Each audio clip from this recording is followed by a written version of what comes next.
नमस्कार दोस्तों, आप सबका बहुत बहुत स्वागत है मेरे चैनल कैंडिडली स्पीकिंग में। आज हम एक नई वीडियो लेके आए हैं आपके लिए। जैसा कि आप देख पा रहे हैं अपनी स्क्रीन पे, हमने eGrass HRY.nic.in खोल ली है। तो ये वेबसाइट बेसिकली हरियाणा गवर्नमेंट की ट्रेजरी वेबसाइट है। किसी को कोई चालान पे करना है, स्टैंप ड्यूटी पे करनी है, कोई एफिडेविट इशू करवाने हैं, उसके लिए ये सारी पेमेंट्स ट्रेजरी में हरियाणा गवर्नमेंट की जब आपको देना होता है तो इस वेबसाइट के थ्रू आप दे सकते हैं। तो ये वेबसाइट का लिंक मैं डिस्क्रिप्शन में भी इस वीडियो पे डालूंगा।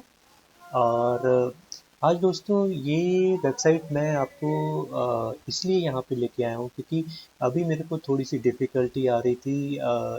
कुछ मुझे को हरियाणा गवर्नमेंट को ट्रेजरी में पैसे डालने थे, बट होता क्या है कि यूजली जो गवर्नमेंट वेबसाइट्स होती हैं वो इतनी यूज़र फ्रेंडली नहीं होती हैं, और जो टर्म्स होती हैं वो आम आदमी की समझ में आने वाली नहीं होती है, क्योंकि वो आप रोज़मर्रा की ज़िंदगी में यूज़ नहीं करते हो। तो आम आदमी कभी कभी इसका इस्तेमाल करता है, तो आपको स्टैम्प ड्यूटी, रजिस्ट्रेशन फीस, ये सब आपको पता ही नहीं होता है, और आप फिगर आउट नहीं कर पाते कि आपको किस हेड के अंडर जाके पेमेंट करनी है। तो आज मैं ये वेबसाइट के थ्रू आपको बताऊंगा कि कैसे आपने स्टैम्प ड्यूटी और रजिस्ट्रेशन फीस पे करनी होती है ट्रेजरी में। ट्रेजरी के अकाउंट में कैसे आप बाय नेट बैंकिंग आप पे कर सकते हो। तो जो मेन कंफ्यूजिंग होता है वो होता है ऑप्शंस कौन कौन से लेने हैं, तो उसी पे आज बात करेंगे।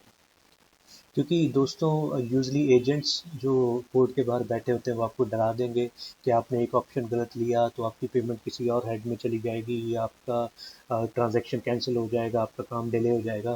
तो ऐसे डरा के वो इस काम के आपसे 700-800 या 1000 रुपये आम तौर पे चार्ज कर लेते हैं, जो कि मेरे को जेन्युइन नहीं लगता, क्योंकि ये सब मतलब आप भी फिगर आउट कर सकते हैं और अपने पैसे बचा सकते हैं। तो मैं इसीलिए मेरे को ये लगा कि ये वीडियो आप लोगों के लिए बनानी चाहिए और आपको दिखानी चाहिए। तो सबसे पहले बात कर लेते हैं कि स्टैम्प ड्यूटी और रजिस्ट्रेशन फीस क्यों पे करनी होती है। तो दोस्तों स्टैम्प ड्यूटी और रजिस्ट्रेशन फीस दो फैक्टर हैं जो कि आपको जब भी आप कोई प्रॉपर्टी परचेज कर रहे होते हैं तो बायर को ये अमाउंट पे करनी होती है। तो जो ये रजिस्ट्रेशन फीस वगैरह होती है ये आपकी जितनी की भी रजिस्ट्री है उसका 5% एज पर, मतलब स्टेट वाइज ही अलग अलग होती है। लेडीज़ के लिए 5% होती है, अगर जॉइंट हैं, हस्बैंड वाइफ हैं, तो उनके लिए ओवरऑल रजिस्ट्री प्राइस की 6% होती है, और अगर अकेला आदमी बायर है तो उसकी 7% लगती है। तो उस हिसाब से ये कैलकुलेट होती है। तो अलग अलग स्टेट्स की अलग अलग हो सकती है। तो अभी हम बात कर रहे हैं कि आपको रजिस्ट्रेशन फीस अपनी पता लग गई है, आपको अपना स्टैम्प ड्यूटी के प्राइसेस पता है, तो आप कैसे पे करोगे उसको हमें, ठीक है। सो सबसे पहले इगरा से nic.in पे चले जाइए। मैं हमेशा रेकमेंड करूँगा कि हालांकि आप इस वेबसाइट पे आपको लॉगिन बनाने की ज़रूरत नहीं है वन टाइम पेमेंट्स के लिए। आप बिना लॉगिन के भी guest user name guest password डाल के लॉगिन कर सकते हैं। पर मैं आपको रेकमेंड करूँगा कि आप इसमें अपना अकाउंट बना लें, क्योंकि सारा ट्रांजैक्शनल रिकॉर्ड फिर आपकी हिस्ट्री में रहता है। तो लॉगिन बनाने का बहुत ही सिंपल प्रोसेस है। यहाँ पे साइन अप में जाएंगे, और यहाँ पे कुछ आप अपनी लॉगिन आईडी कुछ भी रख लीजिए, उसकी अवेलेबिलिटी चेक कीजिए, पासवर्ड दीजिए। एंड जो भी ये स्टार मार्क हैं वो सारे मैंडेटरी फील्ड्स हैं, तो इनको ज़रूर भरिए। First name, last name, date of birth, email address वगैरह। ये जब सब भर देंगे तो एक वेरिफिकेशन कोड आपके फ़ोन पे आएगा, जो भी आप नंबर देंगे, और वो वेरिफिकेशन ओटीपी जैसे ही आप एंटर करेंगे तो आपका लॉगिन क्रिएट हो जाएगा। लॉगिन के बाद आपको फिर से egrashrv.nic.in पे जाना है, और यहाँ पे आपको लॉगिन कर लेना है। मैंने अपना अकाउंट ऑलरेडी बना रखा है, तो मैं सीधा लॉगिन की तरफ जा रहा हूँ अभी।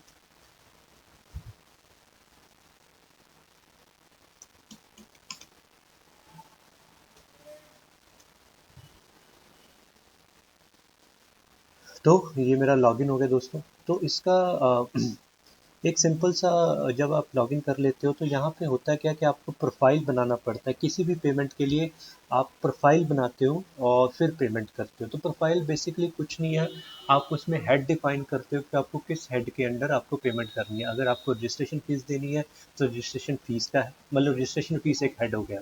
अगर आपको स्टैंप ड्यूटी देनी है तो स्टैंप ड्यूटी आपका एक हेड हो गया। तो आपको इस तरह से दो प्रोफाइल बनाने पड़ेंगे क्योंकि आपको दो तरह की पेमेंट करनी है। तो सबसे पहले हम एक बना लेते हैं यहाँ पे जो है मैं फरीदाबाद वल्लभगढ़ की एग्जांपल लेके बता रहा हूँ आपको क्योंकि मैं यहाँ का रहने वाला हूँ।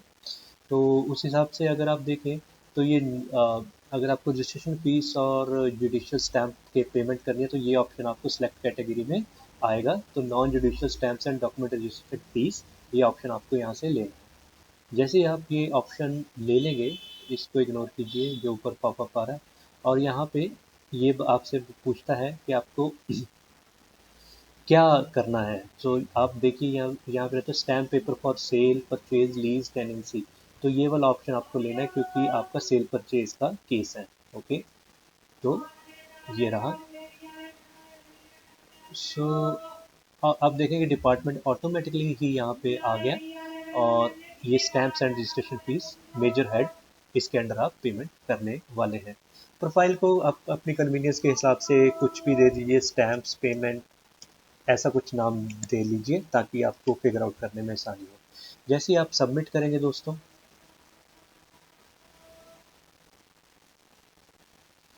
ये आपको आ गया। आप देख रहे हैं स्टैम्प पेमेंट का ये ऑलरेडी मेरे लिए एक प्रोफाइल बन के आ गया।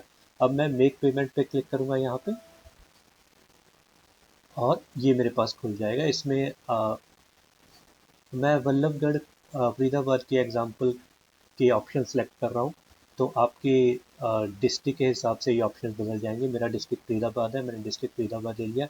वल्लभगढ़ ट्रेजरी में मेरे को पे करना है तो मैं उधर की सेलेक्ट कर लिया। और ये एसडीएम ऑफिस, लैंड रेवेन्यू नहीं, मेरे को एसडीएम ऑफिस वल्लभगढ़ में पे करना है। हुडा के प्लॉट्स की यूजली पेमेंट यहीं पे होती है, तो इसको मैं चूज़ कर लेता हूँ। तो ये ऑप्शंस आपको दोस्तों वेरीफाई कर लीजिएगा। आप एजेंट से खाली बातों बातों में इतना निकलवा लीजिएगा किस ट्रेजरी में और किस ऑफिस नेम के अंडर पे करना है। बाकी सब कुछ आप खुद कर सकते हैं। यहाँ पे पेमेंट टाइप आप सेलेक्ट कर लीजिए। बाकी देखिए आप ये फील्ड प्रोफाइल नेम ये सब ये मैंडेटरी नहीं है, स्टार नहीं लगा हुआ, तो इनको इग्नोर कर सकते हैं आप। और जैसे ही आप इधर आएंगे तो सबसे पहले मुझे अपनी स्टैम्प फीस देनी है। तो स्टैम्प फीस जितनी भी है आप यहाँ पे भर दीजिए।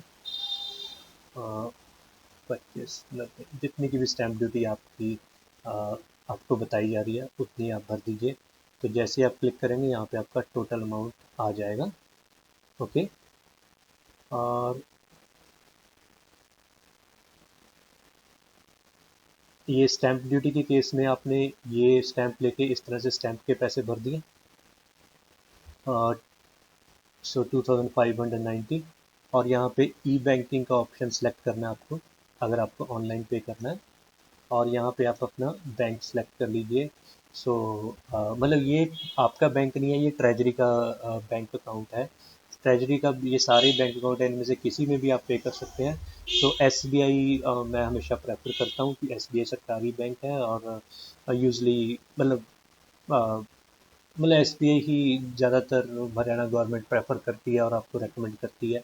तो मैंने जितना अभी देखा है हर जगह जितने भी कागजी चीज़ें होती हैं या ट्रांजैक्शनल चीज़ें होती हैं उसमें एसबीआई का अकाउंट ही हमेशा हर वेबसाइट पे देखा है, तो इसलिए मैं एसबीआई एग्रीगेटर ले रहा हूँ। और जैसे मैंने एसबीआई एग्रीगेटर लिया तो यहाँ पे ये पर्सनल डिटेल्स आती हैं मेरी। ठीक है, ये इसमें आप करेक्ट कर सकते हैं अगर आपका गलत आ रहा है। और यहाँ पे आप सबमिट जैसे प्रेस करेंगे ये आप अभी कह रहा है कि पीरियड सेलेक्ट कीजिए।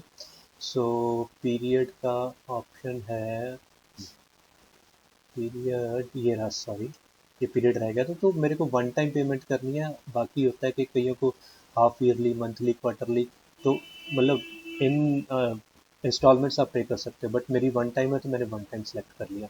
और जैसे ही मैं सबमिट प्रेस करूँगा तो ये ओटीपी आएगा मेरे फ़ोन पे। और ये OTP आ गया दोस्तों। मैं अभी ये OTP डाल के आगे प्रोसीड करेंगे। 50 32 10 वेरीफाई कर लिए। तो ये अभी मेरे को पेमेंट साइट पे लेके चला जाएगा। तो ये देख पा रहे हैं आप दोस्तों, यहाँ पे पूरी डिटेल आ गई। मैं SDM ऑफिस बल्लभगढ़ को पे कर रहा हूँ। ये चीज़ें वैलिडेट कर लीजिएगा। ट्रेजरी बल्लभगढ़ को, ये मेरा नाम है विकास शर्मा और ये मेरी अमाउंट है। तो SBI एग्रीगेटर को पे कर रहा हूँ। जैसे ही मैं continue press please verify details you have entered, do you want to continue? Yes, I want to continue because all details are correct here. So we note down GRT transaction ID. सो ये मेरे को कह रहे हैं कि मेरी GRT transaction ID जो है 68412022, ये आपको अपने रिकॉर्ड्स में आप नोट करके रख लीजिए। ये आपको ट्रैकिंग के लिए आसानी होगी। ओके, तो जैसे ही मैं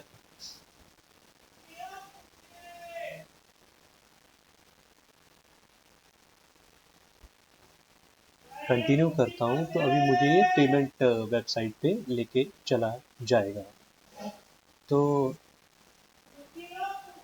उसके बाद आपको खाली अपनी बैंक की डिटेल्स भरनी है और ये सब हो जाएगा आपके लिए। देख सकते हैं आप। तो जो भी आपका अगर SBI में अकाउंट है तो ये सिलेक्ट कर लीजिए, नेट बैंकिंग से पे करनी है। अदर बैंक्स है तो ये सिलेक्ट कर लीजिए।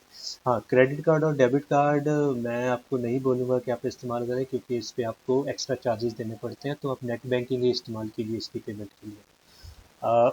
ये तो दोस्तों हमने बात कर ली कि कैसे आपको स्टैम्प ड्यूटी पे करनी है। अभी हम चले जाते हैं वापस ये दिखाने के लिए कि रजिस्ट्रेशन फ़ीस कैसे पे करनी पड़ती है। तो रजिस्ट्रेशन फ़ीस जैसे कि मैंने आपको बताया 5-6-7% वो फंडा रहता है। तो वो आप चेक कर लीजिएगा अपनी स्टेट के बारे में कैसा है। और एक बार फिर से मैं लॉगिन कर लेता हूँ और ये लॉगिन हो गया। ओके, सो अभी स्टैम्प पेमेंट का मैंने एक हेड बनाया था, इसी तरह से मैं एक और हेड बना लेता हूँ रजिस्ट्रेशन फ़ीस का। ऑप्शन वही रहेंगी दोस्तों, non judicial stamps and document registration fees, क्योंकि ये दोनों के लिए एक ही कैटेगरी है। और स्टैम्प पेपर फॉर सेल यही रहेगा इसमें भी ऑप्शन। और यहाँ पे आप इसको रजिस्ट्रेशन फीस का ऑप्शन देके सबमिट कर दीजिए। और जैसे आप सबमिट करेंगे आपका तीसरा ऑप्शन आ गया, इसमें जाके मेक पेमेंट कर लीजिए। ये प्रोफाइल का नाम थोड़ा कन्वीनियंट रखिएगा, क्योंकि अलग अलग हेड्स में आप दे रहे हो, तो उस तरह से इसको फिर से मैं डिस्ट्रिक्ट फरीदाबाद सेलेक्ट कर लूँगा। सेम वही बल्लभगढ़, सेम ही ट्रेजरी को मेरे को पे करनी थी। रजिस्ट्रेशन फीस और आपकी स्टैम्प ड्यूटी एक ही अथॉरिटी को जाती है। और ये मेरा पीरियड हो गया, ये भी वन टाइम पेमेंट होगी। और ये फ़ीस वाला ऑप्शन मेरे को रजिस्ट्रेशन फ़ीस के लिए लेना है। इसमें जो भी आपका जितना भी अमाउंट है वो फिर से भर दीजिए। बाकी प्रोसेस सेम है दोस्तों, जैसे ही आप ये अमाउंट भरोगे, ये अमाउंट आपको और ये अमाउंट भर के ये ई बैंकिंग ऑप्शन लेके और फिर से वही SBI एग्रीगेटर यहाँ पे सिलेक्ट करेंगे और उसके बाद ये डिटेल वेरीफाई करके सबमिट करेंगे। और फिर से आपको वो आपकी बैंक एक बार चलान आपको वेरीफाई प्रिंट आपकी स्क्रीन पे आ जाएगा, उसको वैलिडेट कीजिए and then proceed with the payment. और वो आपको बैंक के लिंक्स पे ले जाएगा और उससे आप नेट बैंकिंग से पे कीजिएगा। एक बार फिर आपको बोल देता हूँ, क्रेडिट कार्ड और डेबिट कार्ड के एक्स्ट्रा चार्जेस होते हैं दोस्तों। सो अगर नेट बैंकिंग है तो अपना पैसा बचाइए, क्रेडिट कार्ड सेविंग और डेबिट कार्ड ना यूज़ करें। तो ये था छोटी सी कोशिश दोस्तों, आप लोगों को थोड़ी जानकारी दी मैंने। जो मेरे को प्रॉब्लम आई वो आप लोगों को ना आए, इसलिए मैंने ये मेरा वीडियो का पर्पज़ यही था। होपफुली आप लोगों को क्लियर हो गया होगा कॉन्सेप्ट। और अगर आपका कोई भी और क्वेश्चन है इस टॉपिक के रिलेटेड या कुछ चीज़ आपको नहीं समझ में आ रही, तो आप कमेंट सेक्शन में डाल के मेरे से पूछ सकते हैं, कुछ भी आपका इस टॉपिक के रिलेटेड क्वेश्चन है। और दोस्तों एक और चीज़ मैं आपको सबको विनती करूँगा, रिक्वेस्ट करूँगा कि कृपा करके प्लीज़ मेरे चैनल को सब्सक्राइब कीजिए, वीडियो को लाइक कीजिए और बेल आइकन ज़रूर प्रेस करके जाइए दोस्तों। Thank you very much guys.